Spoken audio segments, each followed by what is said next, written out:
प्यारे बच्चों नमस्कार, आपकी दुनिया फिर से आप सबका स्वागत करते हैं आपके अपने चैनल लर्न एंड शेयर पे। और हम बात करें क्लास 12 फिजिक्स के बारे में। चैप्टर चल रहा है चैप्टर नंबर 10 तरंग प्रकाशिकी यानी वेव ऑप्टिक्स, और यह है बच्चों उसका लेसन नंबर 6। बच्चों लास्ट क्लास में यानी 5th लेसन में हमने इस चैप्टर का सबसे इंपॉर्टेंट टॉपिक डिस्कस करा था, वो था यंग का द्विस्लिट प्रयोग। तो बच्चों आज की क्लास जो है वो यंग के द्विस्लिट प्रयोग जो है उसके ऊपर कुछ क्वेश्चन हमारे बुक के अंदर दिए हुए हैं, एग्जाम्पल में भी दिए हुए हैं और बैक में भी दिए हुए हैं। तो वो क्वेश्चन आज अपन सॉल्व करने वाले हैं। लेसन बहुत बड़ा नहीं होगा, कोशिश करेंगे कि आधे घंटे या 40 मिनट में इसको ओवर कर दें, क्योंकि क्वेश्चंस लिमिटेड हैं। बट एग्जाम के पॉइंट ऑफ व्यू से जो मैं आपको क्वेश्चन करा रहा हूं वो काफी इंपॉर्टेंट है, क्योंकि यंग के द्विस्लिट प्रयोग पर थ्योरी भी पूछी जाती है और साथ के साथ उसके ऊपर कुछ क्वेश्चंस भी पूछे जाते हैं। तो बच्चों आगे बढ़ने से पहले आज का जो भी हमारा टॉपिक है वो पढ़ने से पहले एक बार हम रिकॉल कर लेते हैं कि हमने क्या पढ़ा था, फिर हम बात करते हैं आज के टॉपिक के बारे में। तो इसको अपन बाद में देखेंगे, थोड़ा सा अपन पीछे आगे चलते हैं। यहां देखते हैं हमने लास्ट क्लास में क्या क्या पढ़ लिया था। बच्चों यंग के द्विस्लिट प्रयोग में कुछ इंपॉर्टेंट चीजें थी जो हमें पता होनी चाहिए। यंग का द्विस्लिट प्रयोग,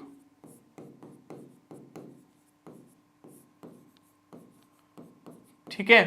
तो बच्चों यंग के द्विस्लिट प्रयोग में हमने सबसे पहले पढ़ा था किसी भी व्यतिकरण के बाद जो भी हमारे पास वेव बनेगी उसकी केंद्र से दूरी, मतलब केंद्रीय मैक्सिमा से दूरी हमारे पास कितनी होती है, n lambda d by D. जहां पे बच्चों ये किसके लिए है, समपोषी व्यतिकरण के लिए। ये किसके लिए है, समपोषी व्यतिकरण।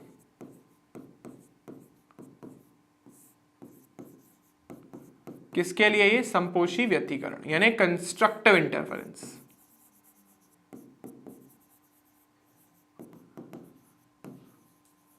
यह है कंस्ट्रक्टिव इंटरफेरेंस की कंडीशन, ठीक है।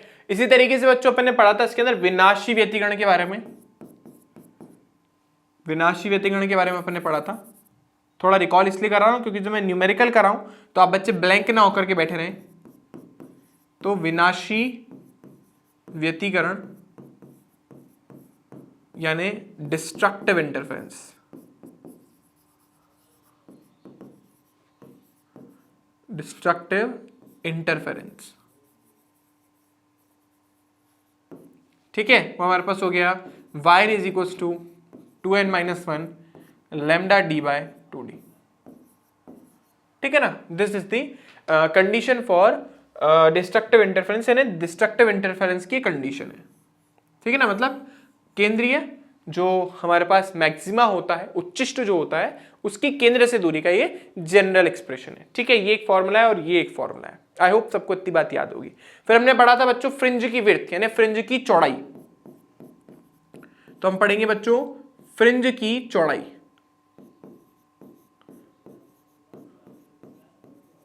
ठीक है बच्चों। तो फ्रिंज की चौड़ाई बच्चों रिप्रेजेंट करते हैं बीटा से और उसका फॉर्मूला होता है लैम्डा डी बाय डी, ठीक है। फ्रिंज की चौड़ाई का फॉर्मूला होता है लैम्डा डी बाय डी, ठीक है। ये फॉर्मूला भी अपन ने लास्ट क्लास में डिस्कस कर लिया था।